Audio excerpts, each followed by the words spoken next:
আমি এখনো কেন জানি বিশ্বাস করতে চাই যে যুদ্ধ হবে না। যুদ্ধ হবে না এই কারণে যে যে আমেরিকা যে অবস্থানে আছে, তার নৌবহর সাংঘাতিক শক্তিশালী, এটা এ ব্যাপারে কোনো সন্দেহ নেই। কিন্তু এটাও সত্যি যে ইয়েমেনে যখন আমেরিকা আক্রমণ করে, সৌদি আরবের সাথে মিলে ইত্যাদি ইত্যাদি আক্রমণ করে যখন এই গত বছরেই, তখন আমেরিকা যে অস্ত্র ভান্ডার নিয়ে বা যে নৌবহর নিয়ে সেখানে ইয়েমেনের উপকূলে দাঁড়িয়েছিল এবং আক্রমণ করার প্রস্তুতি নিয়েছিল, সেখানে কিন্তু দুটো দুটো জাহাজ ছিল, এয়ারক্রাফট ক্যারিয়ার যেটাকে আমরা বলি, বিমান বহনকারী যুদ্ধ জাহাজ দুটো ছিল, 4টে ছিল ফ্রিগেট যেগুলো ক্ষেপণাস্ত্র ধ্বংসকারী ইত্যাদি ইত্যাদি।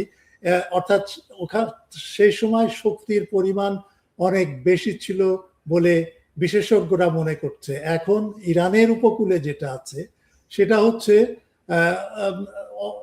ওই ইয়েমেনের তুলনায় অত বড় না।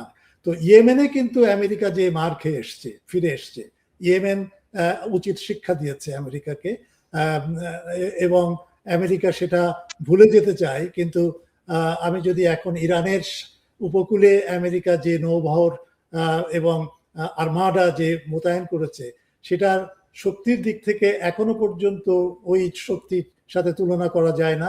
কিন্তু যদিও আমি শুনছি যে আমেরিকা আরো দুটো এয়ারক্রাফট ক্যারিয়ার পাঠানোর চিন্তা করছে বা অলরেডি তারা পাঠিয়েছে এবং এখনো এসে পৌঁছায় নাই। সুতরাং এইরকম একটা পরিস্থিতির ভেতর দিয়ে যাচ্ছে। সুতরাং এইরকম একটা ধারণা পাওয়া খুবই সহজ বা সিদ্ধান্তে পৌঁছানো খুবই সহজ যে হ্যাঁ, একটা যুদ্ধ হতে যাচ্ছে। কিন্তু ইরানের যে ক্যাপাসিটি, যেটা তার যে সক্ষমতা, বিশেষ করে ক্ষেপণাস্ত্রের দিক থেকে চিন্তা করলে, সেটা কিন্তু একটা সাংঘাতিক ব্যাপার। সেটা আমরা এখনো পর্যন্ত খুব মানে সেটা কতটুকু আমরা অনুমান করতে পারি, বা বিশেষ করে আমেরিকা এবং ইসরায়েল কতটুকু অনুমান করতে পারে সে ব্যাপারে আমার সন্দেহ আছে। আমি আরেকটা জিনিস শুনেছি, সেটা কতটুকু সত্য জানি না, যে গত 2 দিন কি 3 দিন আগে আমেরিকা রাশিয়ার মাধ্যমে একটা প্রস্তাব পাঠিয়েছিল যে হ্যাঁ, আমরা খুব সীমিত আকারে একটা আক্রমণ করব এবং ইরানও যেন সীমিত আকারে আমাদের কোনো লক্ষ্যবস্তুর উপরে আক্রমণ করে, এইভাবে আমরা মিটমাট করে আমরা আমাদের নৌবহর আমরা উইথড্র করব।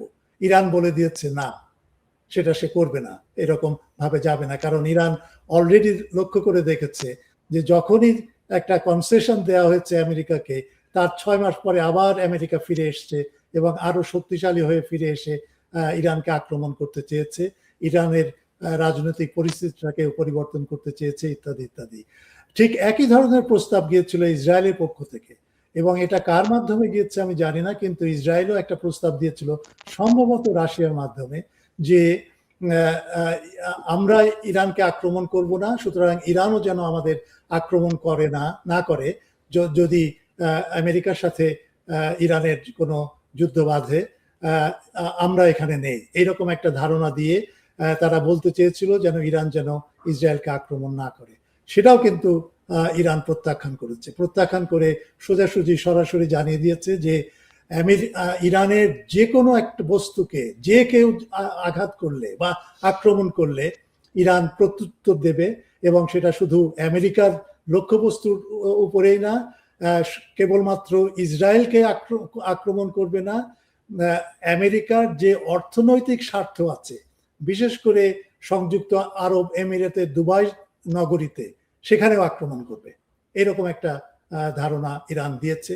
এটা কতটুকু শক্তি আমি বলতে পারি না, কিন্তু যারা এটা বলছেন বা যে তথ্য দিয়েছেন তারা অত্যন্ত বিজ্ঞ মানে একজন, এবং তিনি বহুদিন ধরে মধ্যপ্রাচ্যে ব্রিটিশ কূটনৈতিক হিসেবে কাজ করেছেন, এবং তিনি এই মধ্যপ্রাচ্যের নারী নক্ষত্রের খবর খুব ভালো করে জানেন, এবং তিনি বলছেন যে এরকম দুটো প্রস্তাব দেওয়া হয়েছিল, কিন্তু ইরান সেই দুটো প্রস্তাব প্রত্যাখ্যান করে, এবং শুধু প্রত্যাখ্যানই করে না, এমনকি বলছে যে আমেরিকার যে অর্থনৈতিক এবং ফাইন্যান্সিয়াল যে সমস্ত স্বার্থ আছে এই অঞ্চলে সেই স্বার্থ দিকে তারা আক্রমণ করবে।